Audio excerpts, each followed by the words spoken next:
কিভাবে আমি আমার এই ভয়েসটা চেঞ্জ করি, তোমরা সেটা অনেকেই জানতে চেয়েছ। তোমরা আমার এই ভয়েসটা অনেকেই পছন্দ করেছ এবং আমাকে বলেছ, আপু এমন একটা ভিডিও করে দাও স্টেপ বাই স্টেপ করে, যাতে খুব সহজেই তোমরা বুঝতে পারো আমি কিভাবে ভয়েসটা চেঞ্জ করেছি। আমার আজকের ভিডিওটা তাদের জন্য।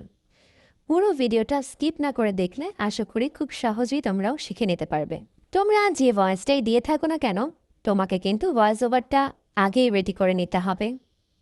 তারপরে তুমি ভয়েসটা চেঞ্জ করতে পারবে, সেটা হোক ইনশর্ট বা ক্যাপকাট থেকে।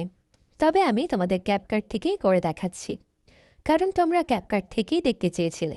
তবে একটা কথা আমি তোমাদেরকে বলছি, যাদের ক্যাপকাট স্ট্যান্ডার্ড কেনা আছে তারা অনেক ফিচার পাবে।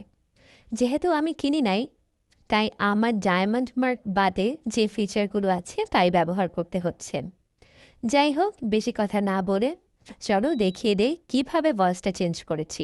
আমি যে ভিডিওটাতে ভয়েস চেঞ্জ করব সেই ভিডিওটাকে আমি আগেই ভয়েস ওভার করে রেডি করে রেখেছিলাম। এই ভিডিওটাকে ওপেন করে আমি ভয়েস ওভারে টাচ করে অডিও ইফেক্ট আছে সেটাতে টাচ করার পর ভয়েস ক্যারেক্টার আছে সেখানে যাবে।